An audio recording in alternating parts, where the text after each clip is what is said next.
le 5 de pique. Bravo Anne-Sophie, future magicienne. Dans cette vidéo, je vais te montrer un nouvel effet magique que je viens de mettre au point, que j'ai envie de tester. Donc je vais d'abord, dans un premier temps, le tester sur quelqu'un de ma famille. C'est le conseil que je peux donc te donner également. Si tu t'entraînes sur différents tours de magie, si tu t'entraînes sur de nouvelles techniques ou de nouveaux effets, que ce soit en mentalisme, en pièces, en cartes, n'importe quelle catégorie, n'hésite pas, ça paraît simple, mais n'hésite pas à le tester d'abord dans un premier temps sur tes amis, sur ta famille, pour voir un peu les réactions que ça suscite, les questions qui peuvent s'opposer, ou alors comment tu arrives à bien amener ton histoire, ton scénario, et puis après ça te permettra, quand tu le feras vraiment en conditions réelles, d'être vraiment au top pour le présenter. Donc c'est parti, on passe tout de suite à la démonstration. Juste avant la petite démonstration, n'oublie pas que si t'es pas encore abonné à la chaîne YouTube, tu peux le faire en cliquant sur le bouton s'abonner, le petit bouton rouge juste en dessous. Alors Anne-Sophie, merci d'avoir accepté mon invitation. De rien. Ce qu'on va faire aujourd'hui, c'est qu'on va changer un peu le concept. Habituellement, évidemment, c'est moi qui vous fais des tours de magie. Aujourd'hui, c'est toi qui vas prendre le rôle du magicien. Donc tu vas être la magicienne. Oh. Alors dans un premier temps, est-ce que tu saurais mélanger les cartes, s'il te plaît? C'est un petit test pour voir comment tu te situes. Franchement, c'est parfait. Très très beau mélange. Mélange à la française, comme vous l'avez peut-être vu dans une précédente vidéo. Je vous la mets juste ici. Super, super, super. On a, voilà, le mélange à l'américaine également. Très très bon, très bonne maîtrise. Ça c'est parfait. Au moins on est sûr que le jeu de cartes est bien mélangé. Tu peux vérifier évidemment que toutes les cartes sont différentes. C'est bon pour toi? C'est bon pour moi. Je t'ai confié un très bon jeu. Alors ce qu'on va faire, très simplement, c'est qu'on va étaler les cartes comme ceci. D'accord. Et je vais choisir une carte. Donc, ou alors ce qu'on va faire, c'est que c'est toi qui vas faire comme si tu étais dans mon personnage. Je te laisse toutes les commandes, comme ça la parole est à toi. J'étale les cartes. Parfait. Super. Tu en choisis une. J'en choisis une. Super. C'est parfait pour moi. Et là, tout simplement, tu vas me dire, comme on pourrait le faire habituellement ensemble, tu vas dire, allez, tu la remets où tu veux dans le jeu. Eh ben, remets-la où tu veux. Parfait. Tu vas me demander d'égaliser les cartes maintenant. Je vais les égaliser. Voilà, super. Et tu vas m'inviter à mélanger le jeu de cartes. Parce qu'évidemment, tu es une magicienne hors pair. Tu n'as pas besoin de tricher ou de... La carte est réellement Mélangez bien, s'il vous plaît. perdue, comme ceci.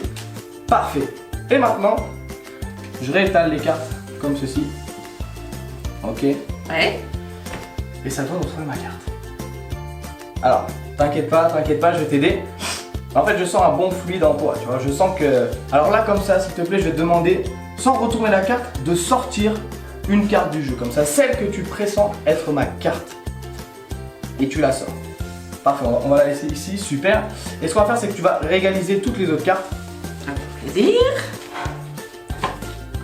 Et maintenant, tu vas me demander, pour la première fois, d'annoncer à voix haute, forte et audible, le nom de la carte que j'ai choisie tout à l'heure. Alors, quelle carte avais-tu choisi? Tout à l'heure, j'ai choisi un 5 de pique. D'accord. Maintenant, le moment que tout le monde attend, est-ce que tu as réussi à retrouver ma carte? Je te propose de la retourner et de la montrer à la caméra. C'est, mesdames et messieurs, le 5 de pique. Bravo Anne-Sophie, future magicienne. Voilà, j'espère que ce tour de magie t'a plu. En tout cas, je te conseille de faire la même chose que moi quand tu travailles une nouvelle technique, un nouveau tour. Comme je te dis, n'hésite pas à le faire sur quelqu'un de ta famille, sur un de tes amis. Mais attention, si tu fais ça, petite parenthèse, demande-leur d'être transparent avec toi. Voilà, je sais que c'est les amis, c'est la famille, donc ils veulent pas nous blesser. Mais il faut vraiment leur demander d'être transparent. Si c'était nul ou s'ils ont rien compris, il faut leur dire, de vous le dire justement et de vous dire, écoute, là, j'ai pas compris ton tour de magie. Et vous, ça permet de vous améliorer. Donc franchement, dites-leur d'être transparent avec vous. C'est le meilleur conseil que je puisse vous donner. Et puis si tu as envie de savoir comment j'ai fait, n'hésite pas à me le dire en commentaire.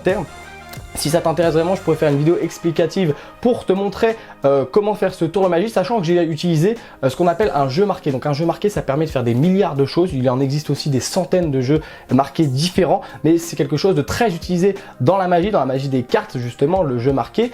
Et là, j'ai retourné un peu ce qu'on peut faire habituellement avec un jeu marqué. J'ai changé un peu l'effet et j'ai fait que ça soit le spectateur qui fasse le tour de magie. C'est un type de magie que j'adore quand c'est le spectateur qui réussit, parce qu'on peut vraiment mettre le spectateur sur un piédestal et après c'est un souvenir qui va garder toute sa vie. Pour ma part, je te donne rendez-vous demain à 17 h sur cette chaîne YouTube. N'oublie pas de t'abonner pour être sûr de recevoir les prochaines vidéos. Donc tu cliques sur le bouton s'abonner, le bouton rouge juste en dessous, et puis tu peux activer la petite cloche pour être sûr de recevoir la notification. Je te mets également la vidéo d'hier juste là, comment rendre un tour de magie complètement incroyable. Si tu l'as pas vu, franchement, je te la conseille. C'est une vidéo très intéressante. À demain, 17 h. Ciao!